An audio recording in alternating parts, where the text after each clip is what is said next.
Hello बच्चों, मैं engineer Nadeem Ahmad. Welcome to Mir institute. बच्चों, पिछली क्लास में जो हम लोग पढ़े थे dual nature of radiation and matter के बारे में, तो उसमें मैंने आपको छोटी छोटी बातें बताई थी कि रेडिएशन और मैटर का जो डुअल नेचर है वो कैसे देखा जाता है। एक बात पे मैंने ये डिस्कस किया था, और दूसरी बात पे मैंने डिस्कस किया था कि इलेक्ट्रॉन इमिशन क्या होता है और उसके प्रोसेस क्या होते हैं। इतनी बातों पे हम लोग पिछली क्लास में डिस्कस किए थे। आज मैं आपको पढ़ाऊंगा वर्क फंक्शन क्या होता है, वर्क फंक्शन किन किन चीजों पर डिपेंड करता है, इन सारी बातों पर हम लोग डिस्कस करेंगे। तो आइए बिना टाइम को वेस्ट किए हुए हम लोग स्टार्ट करते हैं। सबसे पहले वर्क फंक्शन। देखिए होता क्या है, पहले मैं आपको एक एग्जांपल से समझाने की कोशिश करता हूं। जैसे मान लीजिए सपोज दैट आप नीट या जेई की प्रिपरेशन कर रहे हैं और आप नीट या जेई का फॉर्म भरना चाहते हैं। नीट या जेई का आप फॉर्म भरना चाहते हैं तो उसके लिए मिनिमम एलिजिबिलिटी क्राइटेरिया क्या है? वो है कि आप 12th पास होने चाहिए। अगर आप 12th पास नहीं है तो आप नीट या जेई का फॉर्म नहीं भर सकते। ये मिनिमम एलिजिबिलिटी क्राइटेरिया होते हैं। अब नीट और जेई आपका निकलेगा कि नहीं निकलेगा, नीट या जेई आपका निकलेगा कि नहीं निकलेगा, ये बात की बात है। लेकिन फॉर्म भरने के लिए जो मिनिमम एलिजिबिलिटी क्राइटेरिया है वो है आपका 12th पास होना। इसी तरीके से अगर ये आपका मेटल है, क्या है बेटा ये आपका मेटल, ये मेटल है।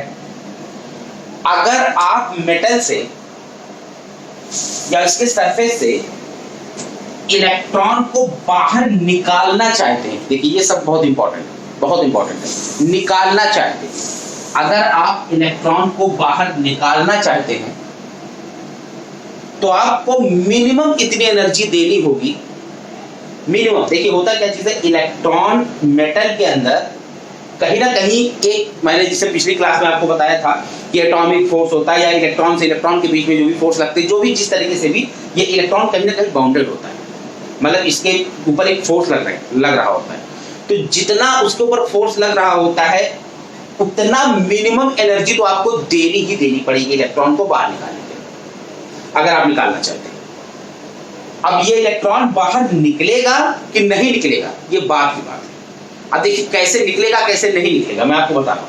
जैसे सपोज दैट वो जो इस इलेक्ट्रॉन को, ध्यान से सुनिएगा, बहुत ध्यान से बताएं, इलेक्ट्रॉन को बाहर निकालने के लिए जो मिनिमम अमाउंट ऑफ एनर्जी की जरूरत है वो सपोज दैट है 3 इलेक्ट्रॉन वोल्ट, या आपकी मिनिमम एनर्जी की रिक्वायरमेंट, मिनिमम एनर्जी की रिक्वायरमेंट इतनी आपको देनी ही देनी है।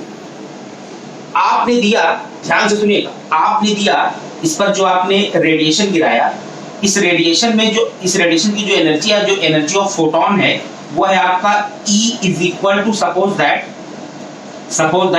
10 electron volt. Suppose that 10 electron volt की एनर्जी आपने इस पर गिराई। अब क्या होगा, इलेक्ट्रॉन के ऊपर जो फोर्स लग रहा होगा वो मिनिमम अमाउंट जो उसकी है वो 3 इलेक्ट्रॉन वोल्ट है। 3 इलेक्ट्रॉन वोल्ट वो पहले ले लेगा, मतलब रेडी होने के लिए। आप ये भी कह सकते हैं कि इलेक्ट्रॉन निकलने के लिए जो रेडी होता है उसके लिए एनर्जी की रिक्वायरमेंट कितनी है, 3 इलेक्ट्रॉन वोल्ट। तो 3 इलेक्ट्रॉन वोल्ट तो पहले ले लेगा। अब बचा कितना, 7 इलेक्ट्रॉन वोल्ट। 10 में से 3 गया, कितना बचा, 7 इलेक्ट्रॉन वोल्ट बचा, 7 इलेक्ट्रॉन वोल्ट। अब जब ये इलेक्ट्रॉन निकलना चाहेगा तो यहाँ पर आयंस होंगे, अदर इलेक्ट्रॉन्स होंगे, और भी कई चीजें होती हैं, उनसे इलेक्ट्रॉन कोलाइड करने लगेगा, इनसे कोलाइड करेगा, टकराएगा।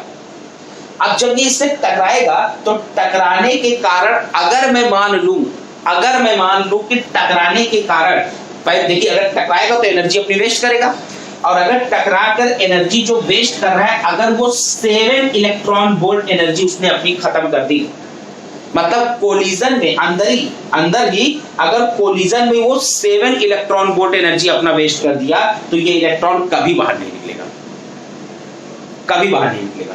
तो ध्यान से सुनिए, ये मिनिमम एनर्जी जो होती है, minimum energy required by the electron to come out from the metal surface, minimum energy जो रिक्वायरमेंट होती है बाहर आने के लिए, या अगर बाहर आना चाहता तो जो मिनिमम एनर्जी होती है, इस एनर्जी को हम लोग बोलते हैं वर्क फंक्शन। इस एनर्जी को बोलते हैं हम लोग, उस मिनिमम एनर्जी को बोलते हैं हम लोग वर्क फंक्शन। इलेक्ट्रॉन बाहर आएगा कि नहीं आएगा, ये बात की बात है। जैसे अब मान लीजिए ये इलेक्ट्रॉन थोड़ा होशियार टाइप का है, ये क्या किया, टकराया ही नहीं, या मान लीजिए टकराया भी, चलिए मान लीजिए कोलिजन तो होगा ही होगा, तो मान लीजिए टकरा के सपोज दैट ये 4 इलेक्ट्रॉन वोल्ट एनर्जी अपनी कोलिजन में खत्म कर दिया, तो पक्का 100% वो बाहर आएगा।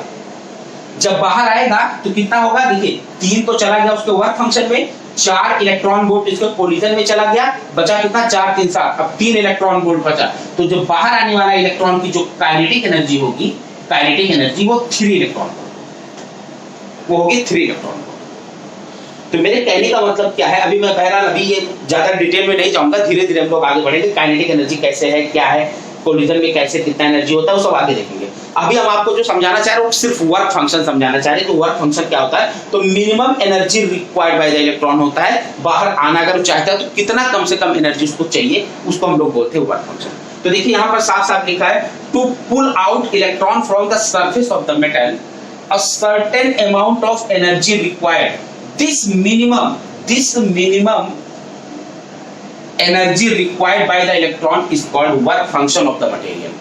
अच्छा एक बात और समझ लेना, ये जो वर्क फंक्शन होता है ये मटेरियल की प्रॉपर्टी होती है बेटा, ये मटेरियल की प्रॉपर्टी होती है, मतलब अलग अलग मटेरियल का अलग अलग वर्क फंक्शन होता है, अलग अलग मटेरियल का अलग अलग वर्क फंक्शन होता है। तो ये वर्क फंक्शन किन किन बातों पर डिपेंड करता है, इसको अभी मैं आपको समझाता हूं, अभी लिखवाता हूं। बस अभी पहले आप इतना याद रखिए कि वर्क फंक्शन क्या होता है, this minimum energy required by the electron, मतलब to pull out electron from the metal surface से बाहर आने के लिए a certain amount of energy required, कितनी उसकी सर्टेन अमाउंट ऑफ एनर्जी वो चाहता है, वो मिनिमम एनर्जी हमारा क्या कहलाता है बेटा, वर्क फंक्शन कहलाता है। क्या कहलाता है, वर्क फंक्शन कहलाता है। तो सबसे मेन चीज ये हो गया वर्क फंक्शन होता क्या है। यहाँ से मेरे ख्याल से क्लियर हो गया होगा आपको एकदम बिल्कुल अच्छी तरीके से। जैसे एक बार फिर से और थोड़ा सा बता दे रहा हूँ, मान लीजिए 10 इलेक्ट्रॉन वोल्ट डाले आप। अच्छा एक बात और मैं बता दूं, जैसे एक चीज और बता दूं, अगर जैसे बहुत लोग ये भी नहीं जानते होंगे कि अगर हमारा जो इंसिडेंट रेडिएशन है उसकी एनर्जी अगर वर्क फंक्शन से ज्यादा हो, जैसे यहाँ पर देखिए ये 10 है, ये 3 है वर्क फंक्शन की एनर्जी 3 है, और जो इंसिडेंट एनर्जी है वो 10 इलेक्ट्रॉन वोल्ट है, तो इलेक्ट्रॉन 100% बाहर आ जाएगा, 100% कम आउट होगा, इसकी कोई गारंटी नहीं, इसकी कोई गारंटी नहीं कि वो 100% बाहर ही आ जाए। देखिए होता क्या चीज है, अभी जैसा मैं आपको बताया कि अगर मान लीजिए 10 डाला, 3 इसका तो वर्क फंक्शन में चला गया, 3 इलेक्ट्रॉन वोल्ट वर्क फंक्शन में चला गया, बचा 7 इलेक्ट्रॉन वोल्ट। अब अगर 7 इलेक्ट्रॉन वोल्ट वो अपने कोलिजन में खर्च कर दिया, अगर 7 इलेक्ट्रॉन वोल्ट उसने अपने कोलिजन में खर्च कर दिया तो इलेक्ट्रॉन बाहर नहीं आएगा। लेकिन अगर कोलिजन में 4 इलेक्ट्रॉन वोल्ट खर्च किया तो जो 100% बाहर आएगा, तो जो बाहर आएगा तो उसकी जो काइनेटिक एनर्जी होगी, जो बचा हुआ अमाउंट होगा उसकी काइनेटिक एनर्जी में चली जाएगी। मेरे कहने का मतलब है कि मिनिमम एनर्जी जो होती है इलेक्ट्रॉन को तैयार करने के लिए, बाहर निकालने के लिए, बिल्कुल कि हाँ अब आ रहा है, इतना एनर्जी देंगे तो ये आ जाएगा। अब वो चलेगा कि नहीं चलेगा ये बात की बात, मतलब आना, मतलब जो मिनिमम रिक्वायरमेंट होती है, समझ गए बात को ना, उसी को हम लोग बोलते हैं वर्क फंक्शन। मेरे ख्याल से क्लियर हो गई होगी बात, इसको नोट कर लीजिए, ये जितना मैंने लिखा इसको नोट कर लीजिए। उसके बाद हम आपको आगे बताते हैं कि वर्क फंक्शन किन किन बातों पर डिपेंड करता है। नोट कर लीजिए इसको।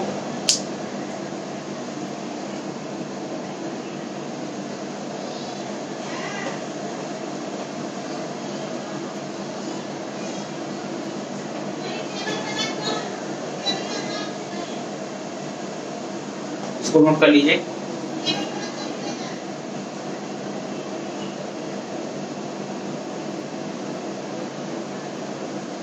ठीक है, आइए अब जरा देखते हैं वर्क फंक्शन किन किन चीजों पर डिपेंड करता है। वर्क फंक्शन किन किन चीजों पर डिपेंड करता है।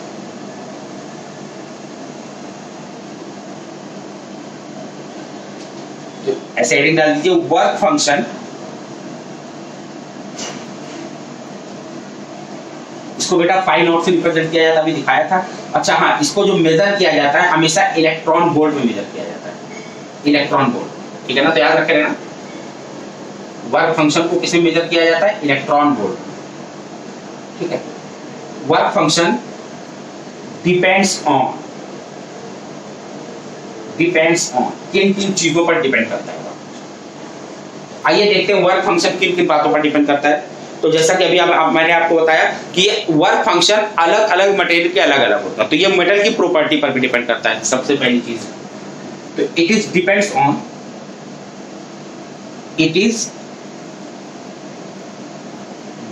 ऑन properties of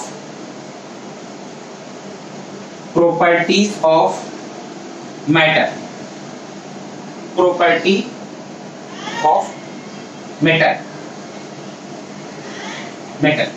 मेटल की प्रॉपर्टी पर डिपेंड करता है, एंड ऑल्सो डिपेंड ऑन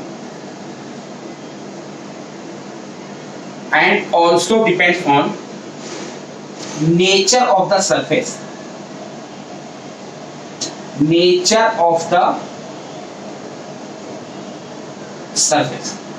मतलब जो मेटल का है सरफेस, इसका नेचर कैसा है इस पर भी डिपेंड करेगा।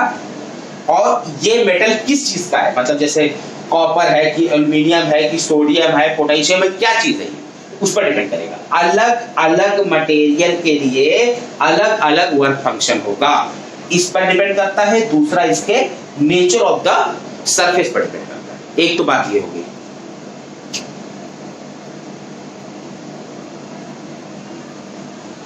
ठीक है, दूसरी बात, इसके सरफेस की इंप्योरिटी कैसी है उस पर भी डिपेंड करता है। मतलब it is very sensitive, it is very sensitive to surface impurity.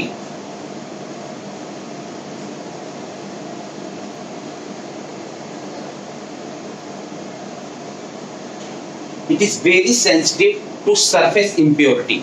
Impurity का मतलब जानते हैं ना, इलेक्ट्रॉनिक्स में डिवाइस में पढ़े होंगे आप, सेमीकंडक्टर वाले में इम्प्योरिटी क्या होता है।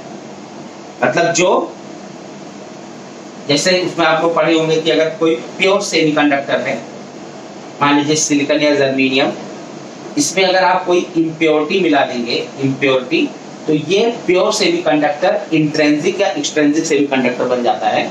मतलब इम्प्योरिटी अगर ट्राईवैलेंट होगा या पेंटावैलेंट होगा, जैसे जानते हैं ना boron, aluminium, gallium, indium, thallium या फास्फोरस, आर्सेनिक, एंटीमनी, इसमें ये सब जो मिलाया जाता है इम्प्योरिटी, जिससे ये जो प्योर सेमीकंडक्टर होता है वो क्या बन जाता है, इंट्रिंसिक या एक्सट्रिंसिक, मतलब एन टाइप या पी टाइप सेमीकंडक्टर बन जाता है।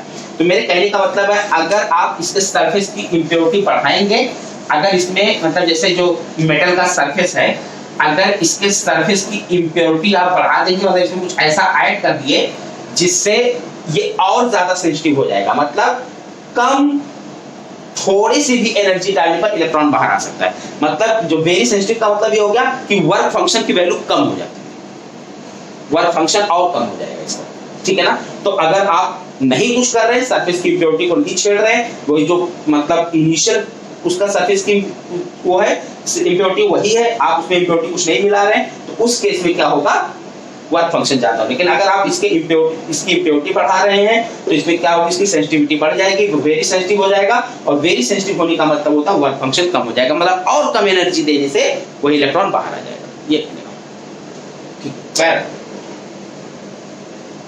अब आइए आगे देखिए तीसरी बात,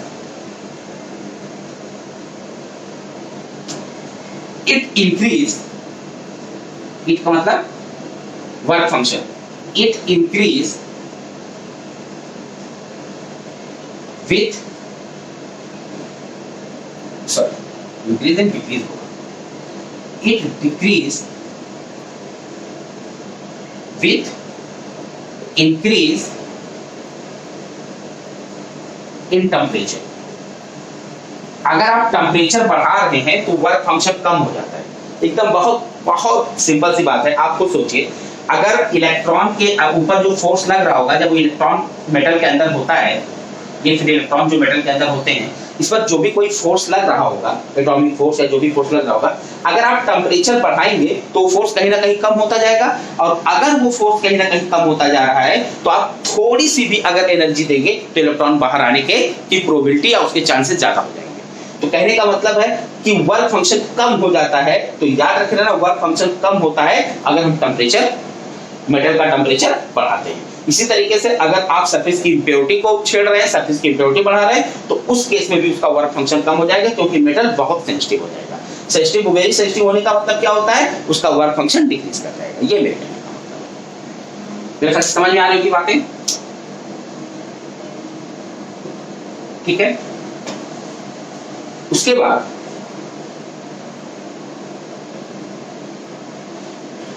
ये तो आपको पता चल गया है। अगला पॉइंट कि इसको मेजर किसमें करते हैं, इलेक्ट्रॉन वोल्ट में, और आपको पता है 1 इलेक्ट्रॉन वोल्ट इक्वल टू होता है 1.6 × 10⁻⁻19 जूल के बराबर होता है।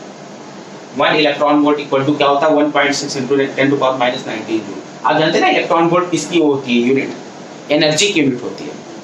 देखिए, जब हम कोई भारी भरकम काम करते हैं, जैसे जो मैकेनिक्स में पढ़ते हैं, उसमें किसी चीज को ढकेला जा रहा है, किसी चीज को पुश किया जा रहा है, पुल किया जा रहा है, या किसी चीज को रोटेट किया जा रहा है, तो उस केस में जब हम लोग एनर्जी लेते हैं तो जूल में लेते हैं। उस केस में एनर्जी को किस में मेजर करते हैं, जूल में। लेकिन जब इलेक्ट्रॉन, एकदम माइक्रोस्कोपिक चीज की बात हम करते हैं, जैसे इलेक्ट्रॉन हो गया, प्रोटॉन, इन सब की जब बात करते हैं, बहुत छोटे छोटे पार्टिकल्स की बात करते हैं जो हमको दिखाई हुई नहीं देती, उनके एनर्जी की जब बात करते हैं तो उसको हम लोग किसमें मेजर करते हैं, इलेक्ट्रॉन वोल्ट में मेजर करते हैं। समझ गए बात को। तो ये 3 बातें इंपॉर्टेंट है जिस पर वर्क फंक्शन डिपेंड करता है, ये आपके दिमाग में होना चाहिए, ठीक है। इसको जल्दी से नोट कर लीजिए, फिर मैं आगे बात करता हूं।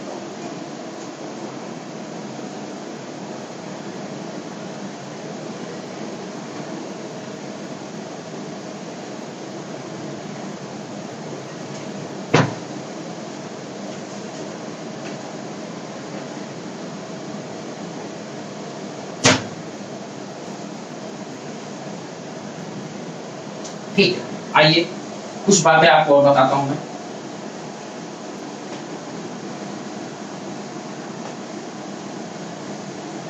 कुछ बातें और बताता हूं, इसके फार्मूले बता देता हूं मैं आपको, 2-4। एक तो फार्मूले जिसको होते हैं बता देता हूं। अच्छा, लेकिन वो फार्मूले ड्राइव कैसे होंगे, मतलब कहां से वो फार्मूले निकल के आते हैं, उसको मैं नेक्स्ट वीडियो में बताऊंगा। बस खाली अभी फार्मूले बता दे रहा हूं। तो याद रखिएगा, वर्क फंक्शन का फार्मूला होता है phi naught equal to h nu naught. एक फार्मूला ये होता है, और एक होता है phi naught equal to ST upon lambda naught, ST upon lambda naught. यहां पर ये जो न्यू नॉट है, इसको हम लोग बोलते हैं बेटा थ्रेशोल्ड, थ्रेशोल्ड फ्रीक्वेंसी। क्या बोलते हैं भैया, थ्रेशोल्ड फ्रीक्वेंसी। क्या बोलते हैं, थ्रेशोल्ड फ्रीक्वेंसी। और ये जो लैम्डा नॉट होता है बेटा, इसको बोलते हैं थ्रेशोल्ड वेवलेंथ।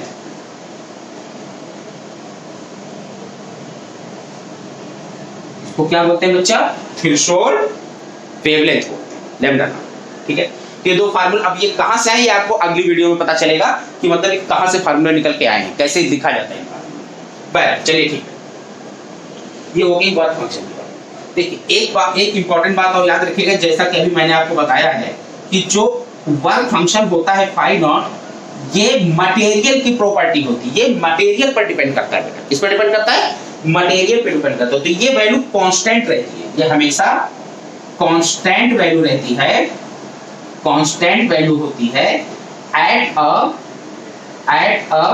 फॉर अ, ऐसे लिख सकते हैं, for a given material, given material के लिए, फॉर अ गिवन मटेरियल के लिए, and very very important, and at a particular temperature, and a particular temperature.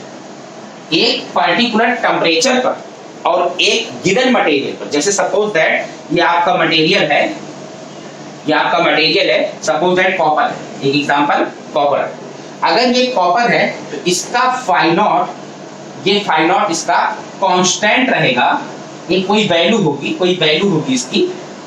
अगर देखिए अभी कॉपर हो गया, एक मटेरियल हो गया, फिक्स हो गया, लेकिन इसके सराउंडिंग का टेम्परेचर ये भी कांस्टेंट रहना चाहिए। अगर एक गिवन टेम्परेचर, मतलब आपको अभी बात लिखवाया हूं कि जो वर्क फंक्शन होता है वो टेम्परेचर बढ़ाने से घटता है। अगर आप टेम्परेचर वेरी करेंगे तो इसका वर्क फंक्शन वेरी होने लगेगा, लेकिन अगर आप टेम्परेचर को कांस्टेंट रख रहे हैं तो एक पर्टिकुलर मटेरियल के लिए इसका वर्क फंक्शन की वैल्यू कांस्टेंट बनी रहेगी, इसके वर्क फंक्शन की वैल्यू कांस्टेंट बनी।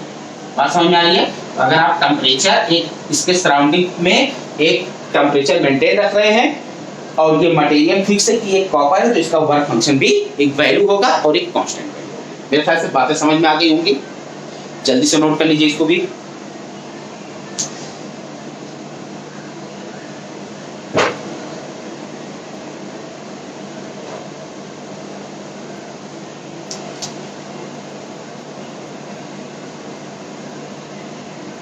नोट हो गया बेटा? चलिए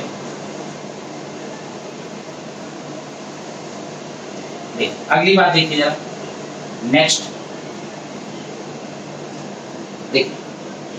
वैसे क्या होता है, ज्यादातर तो वर्क फंक्शन दिया रहता है, ज्यादातर वर्क फंक्शन गिवन रहता है क्वेश्चंस में, लेकिन क्या है कुछ वर्क फंक्शन आपको बता दे रहा हूँ, इसको दिमाग में बैठाए रहिएगा। जैसे कुछ वैल्यू बता दे रहा हूँ, ये वर्क फंक्शन हो गया और ये आपका मटेरियल हो गया, मटेरियल हो गया।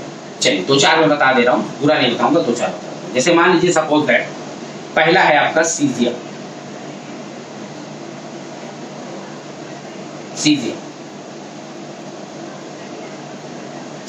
इसका जो वर्क फंक्शन होता है बेटा ये होता है 2.14 इलेक्ट्रॉन वोल्ट। कितना होता है? 2.14 इलेक्ट्रॉन वोल्ट। इसी तरीके से मान लीजिए एक और बता दे रहा हूं, पोटेशियम, इसका वर्क फंक्शन होता है 2.3 इलेक्ट्रॉन वोल्ट, 2.3 इलेक्ट्रॉन। इसी तरीके से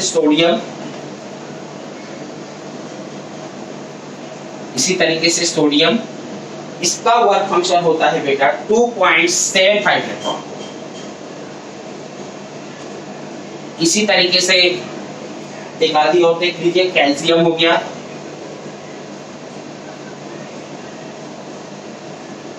कैल्शियम का वर्क फंक्शन कितना होता है? 3.2 इलेक्ट्रॉन, 3.2 इलेक्ट्रॉन। इसी तरीके से कॉपर, इसका होता है, कॉपर का होता है बेटा 4.65 इलेक्ट्रॉन, 65 इलेक्ट्रॉन। तो याद रखे रहिएगा, और भी हैं कई, ठीक है? तो ज्यादातर आपको गिवन रहते हैं, लेकिन कभी कभी क्या होता है ना, किस्मत बड़ी खराब होती है, कभी कभी किस्मत बहुत खराब होती है। कभी कभी क्या होता है, एग्जाम में ऐसे क्वेश्चन पूछ लिए जाते हैं कि अगर नहीं याद है तो फिर फंस गए, क्योंकि उनको ये लगता है ना, एग्जामिनर्स के जो पेपर बनाते हैं उनको लगता है ये सब रट के आना चाहिए इसको, या सब एकदम कायदे से प्रिपेयर होना चाहिए, उनको ये लगता है। तो अभी मान लीजिए एक छोटा सा क्वेश्चन आ जाएगा अगर आपके एग्जाम में, मान लीजिए नीट या जेईई में एक छोटा सा क्वेश्चन आ जाए आपका कि which of the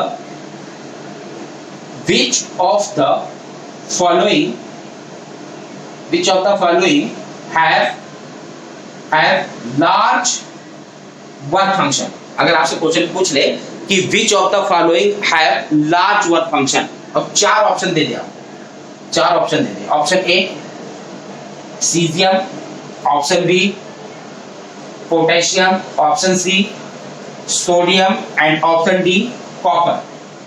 तो लार्ज, सबसे ज्यादा वर्क फंक्शन किसका होता है? तो अगर आपको ये नहीं पता है तो आप नहीं मार पाएंगे इसको। तो मान लीजिए कॉपर हो गया। अच्छा एक चीज और आपको बता दूं, एक इंपॉर्टेंट बात यहाँ पर और बता दूं, सबसे कम वर्क फंक्शन सीजियम का होता है, सबसे कम वर्क फंक्शन, जितने भी मटेरियल होते हैं सबसे कम वर्क फंक्शन किसका होता है? सीजियम का होता है। अच्छा अब एक बात बताइए, आप लोग खुद सोच के बताइए, अगर सीजियम का वर्क फंक्शन सबसे कम होता है, अगर सीजियम का वर्क फंक्शन सबसे कम होता है तो सीजियम मटेरियल से इलेक्ट्रॉन बाहर निकालने के लिए ज्यादा एनर्जी की रिक्वायरमेंट होगी कि कम? बहुत कम माय डियर स्टूडेंट, बहुत कम, बहुत कम एनर्जी, मतलब 2.14 इलेक्ट्रॉन वोल्ट देने पर भी वो बाहर आ सकता है, वो बाहर आ सकता है, तब अगर कोई कोलिजन ना हो। समझ गए बात को? तो मेरी बात ध्यान से सुनिए। तो मैं ये एक चीज आपको बता दूं, बहुत इंपॉर्टेंट पॉइंट है, सीजियम का वर्क फंक्शन सबसे कम होता है। तो हम लोग एक बात बोल सकते हैं,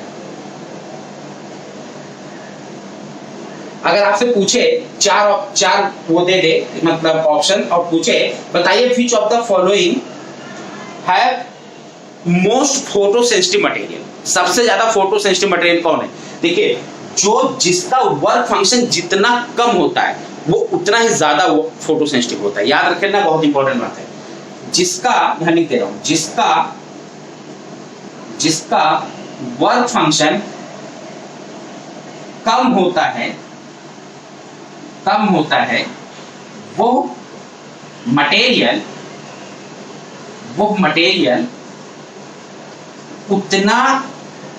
ज्यादा photo sensitive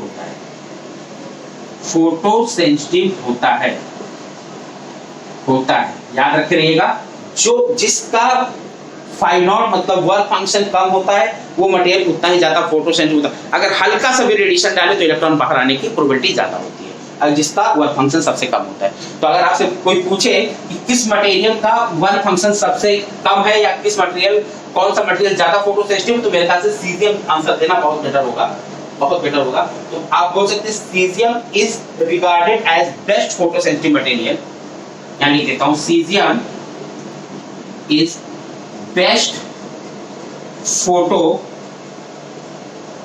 sensitive material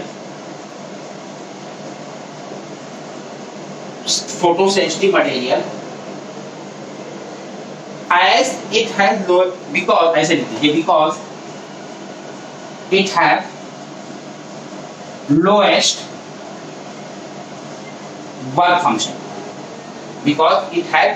lowest work function, सबसे कम वर्क फंक्शन होता है इसलिए सबसे ज्यादा फोटो सेंसिटिव होता है। अगर हल्का सा भी रेडिएशन पाएगा तो सेंसिटिव का मतलब जानते हैं ना, नाजुक, कहते हैं बड़ा सेंसिटिव आदमी है। जरा भी मौसम चेंज हुआ तो इसको जुकाम बुखार हो जाता है, तो वही होता है सेंसिटिव। मतलब हल्का सा भी मौसम अगर हुआ तुरंत गुड़गुड़ाहट आने लगी, बुखार होने लगा, जुकाम, तो वो कहते हैं आदमी बड़ा, इसकी बॉडी बड़ी सेंसिटिव है। उसी तरीके से मटेरियल है, अगर वो सीजियम है तो आगे जिसका वर्क फंक्शन, अब ये बात आती है जैसे अब यहाँ पर वर्क फंक्शन को आप लोग इम्यूनिटी पावर की तरह बोल सकते हैं। जैसे अपनी बॉडी की इम्यूनिटी पावर होती है, हम लोग क्या बोलते हैं, यार बड़ा स्ट्रांग आदमी, इसकी इम्यूनिटी पावर बड़ी स्ट्रांग, मौसम चेंज हो कुछ भी हो उसको फर्क नहीं पड़ता। जिन लोगों की इम्यूनिटी पावर कमजोर होती है उनका क्या होता है, वो बहुत सेंसिटिव होते हैं, हल्का से मौसम चेंज हुआ उनको बुखार जुकाम ये सारी बातें चीजें होने लगती है। तो हम लोग ये कह सकते हैं कि जिस भी मटेरियल का वर्क फंक्शन कम होता है, इसकी इनडायरेक्टली हम ये बोले कि उस अपने भाषा में समझने के लिए कि उसका इम्यूनिटी पावर कमजोर है, जिसकी इम्यूनिटी पावर कमजोर है वो उतना ही ज्यादा फोटो सेंसिटिव। मेरे ख्याल से समझ में आ गया होगा सीजियम के बारे में। नोट कर लीजिए बड़ा जल्दी से।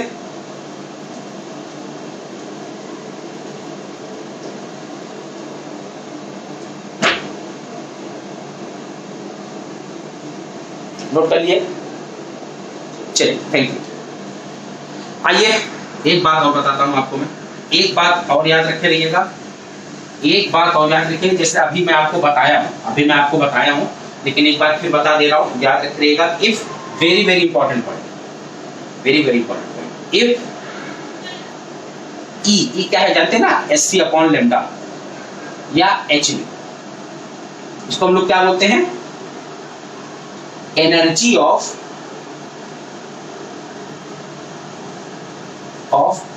Incident light.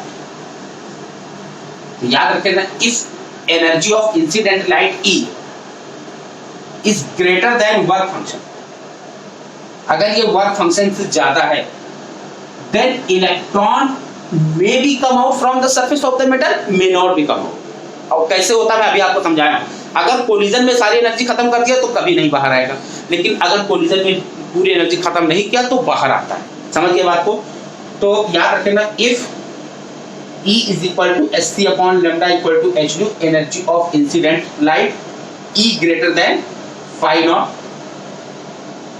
naught, then electron from the metal surface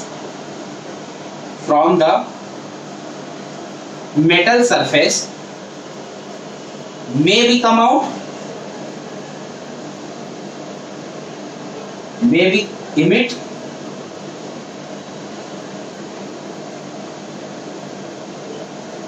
may not be।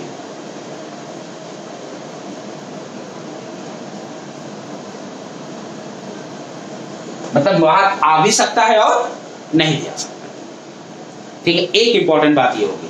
अच्छा, एक चीज और समझ लीजिए इन पर, एक चीज और समझ लीजिए, एक चीज और समझ लीजिए। मान लीजिए सपोज दैट, जैसे मान लीजिए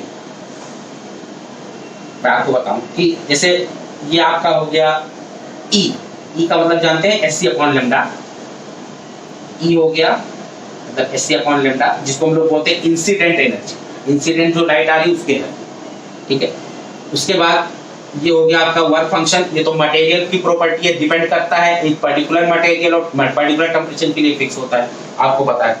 तीसरा हो गया कोलिजन, ये हो गया कोलिजन, और ये हो गया kinetic energy of emitted electron, of emitted, जो या हम लोग जानते हैं ना जो इलेक्ट्रॉन बाहर निकलता है उसको क्या बोलते हैं, फोटो इलेक्ट्रॉन। तो kinetic energy of photo electron भी बोल सकते हैं, kinetic energy of photo electron. ठीक है, अब देखिए मेरी बात ध्यान से सुनिए। जैसे मान लीजिए सपोज दैट मैं 10 इलेक्ट्रॉन वोल्ट दिया, मतलब उस मेटल सरफेस के ऊपर मैंने 10 इलेक्ट्रॉन वोल्ट इंसिडेंट एनर्जी डाली। अब उसका कुछ ना कुछ अपना वर्क फंक्शन होगा। सपोज दैट मान लीजिए उसका 3 इलेक्ट्रॉन वोल्ट उसका वर्क फंक्शन, और कोलिजन नहीं हुआ, कोई कोलिजन नहीं हुआ, कोई कोलिजन नहीं हुआ। अगर इलेक्ट्रॉन कहीं कोलिजन नहीं कर रहा है, मतलब 0 इलेक्ट्रॉन वोल्ट एनर्जी खत्म कर रहा है कोलिजन में, ठीक है, तो जो बाहर निकलेगा कितना निकलेगा, 7 इलेक्ट्रॉन वोल्ट से बाहर निकलेगा। तो जो इलेक्ट्रॉन, जो फोटो इलेक्ट्रॉन होगा, जो बाहर निकलने वाला इलेक्ट्रॉन होगा, उसकी एनर्जी कितनी होगी, काइनेटिक एनर्जी 7 इलेक्ट्रॉन, 7 इलेक्ट्रॉन। दूसरी बात समझ लीजिए, मान लीजिए सपोज दैट आप वही दिए 10 इलेक्ट्रॉन वोल्ट, ये तो फिक्स है, 3 इलेक्ट्रॉन वोल्ट चला गया। अगर इसमें 4 इलेक्ट्रॉन वोल्ट खर्च हो गया कोलिजन में, तो बाहर निकलने वाले इलेक्ट्रॉन की काइनेटिक एनर्जी कितनी होगी, 3 इलेक्ट्रॉन वोल्ट, 3 इलेक्ट्रॉन वोल्ट। समझ गए बात को? अच्छा, एक बात और याद रखिएगा, अगर मैं ये बोलूं आपसे कि जैसे मैंने 10 इलेक्ट्रॉन वोल्ट दिया, वर्क फंक्शन में 3 इलेक्ट्रॉन वोल्ट चला गया, और बाकी 7 इलेक्ट्रॉन वोल्ट कोलिजन में चला गया, तो इस केस में kinetic energy of photo electron 0 होगा। मतलब इस केस में इलेक्ट्रॉन निकलेगा नहीं। लेकिन एक बात याद रखना, बिल्कुल रेडी रहेगा निकलने के लिए, लेकिन निकल नहीं पाएगा क्योंकि कोलिजन इतना ज्यादा हो जा रहा है अंदर कि बाहर इलेक्ट्रॉन नहीं निकल पा रहा है। तो अगर मैं आपसे कहूं कि इलेक्ट्रॉन जो बाहर निकला है उसकी मैक्सिमम काइनेटिक एनर्जी कितनी है, मैक्सिमम, तो आप बोलेंगे 7 इलेक्ट्रॉन। प्यारे बच्चों, ये कब होता है 7 इलेक्ट्रॉन वोल्ट? इसको हम लोग बोलेंगे मैक्सिमम काइनेटिक एनर्जी, के मैक्स, मैक्सिमम काइनेटिक एनर्जी, के मैक्स। ये कब होता है बेटा? जब कोलिजन ना हो, मतलब कोलिजन में जो एनर्जी जा रही है वो बिल्कुल ना जाए, तब इस केस में काइनेटिक एनर्जी क्या होगी, मैक्सिमम। काइनेटिक एनर्जी क्या होगी, मैक्सिमम। और ये क्या है आपका, ई हो गया, ये देखिए ये ई हो गया, ये क्या हो गया, फाई नॉट हो गया, वर्क फंक्शन। तो बताइए काइनेटिक एनर्जी कैसे आती है? तो यहाँ जरा देखिए, आप यहाँ साइड में लिख रहा हूं मैं, यहाँ देखिए के मैक्स, मैक्सिमम काइनेटिक एनर्जी कैसे आती है, E 10 minus 7 equal 10 minus 3 equal to 7, मतलब E minus phi naught, E minus phi naught, K max equal to E minus phi naught. मेरे प्यारे बच्चों, इसी को बोला जाता है Einstein, Einstein photoelectric equation, Einstein photoelectric equation बोला जाता है इसे। K max equal to E minus phi naught, इसी को बोला जाता है आइंस्टीन फोटो इलेक्ट्रिक इक्वेशन। और ये आइंस्टीन फोटो इलेक्ट्रिक इक्वेशन कब वैलिड है? कब वैलिड? जब कोलिजन में कोई इलेक्ट्रॉन, मतलब कोलिजन में कोई एनर्जी पेश ना हो। और इसी इक्वेशन को देने के लिए मिस्टर आइंस्टीन को नोबेल प्राइज मिला था, इसी इक्वेशन को बताने के लिए। समझ गए बात को? तो एक इंपॉर्टेंट बात ये हो गई कि व्हाट इज के max, maximum kinetic energy of photo electron, मतलब इमिटेड इलेक्ट्रॉन क्या होता है, incident energy minus work function, तभी आपका क्या निकलेगा, मैक्सिमम काइनेटिक एनर्जी। एक इंपॉर्टेंट बात ये हो गई। दूसरी एक इंपॉर्टेंट बात और याद रखिएगा, कभी कभी क्वेश्चन पूछा गया है कंपटीशन एग्जाम में, जेईई वगैरह में, ये पूछा जाता है कि बताइए जो काइनेटिक एनर्जी होता है फोटो इलेक्ट्रॉन का, kinetic energy of photo electron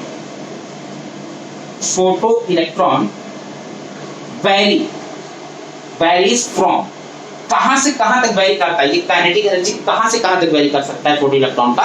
तो देखिए 0 से लेके के मैक्स, मतलब ना निकलने से मैक्सिमम, ना निकल जब मतलब फोटो इलेक्ट्रॉन नहीं निकल रहा है या इलेक्ट्रॉन बाहर नहीं आ रहा तो उसकी एनर्जी काइनेटिक एनर्जी का होगी 0, और जब निकल के मैक्सिमम होगा वहां तक वेरिएशन होगा। तो kinetic energy of photo electron varies from 0 to K max, K max, और के मैक्स की वैल्यू क्या होती है बेटा, E-5। तो एक ये बहुत इंपॉर्टेंट पॉइंट है कि kinetic energy of photo electron varies from 0 to K max या E-5। ठीक है, आई होप कि यहाँ तक एकदम आपको क्लियर समझ में आया होगा। ठीक है, बोलिए। ठीक है, थैंक यू।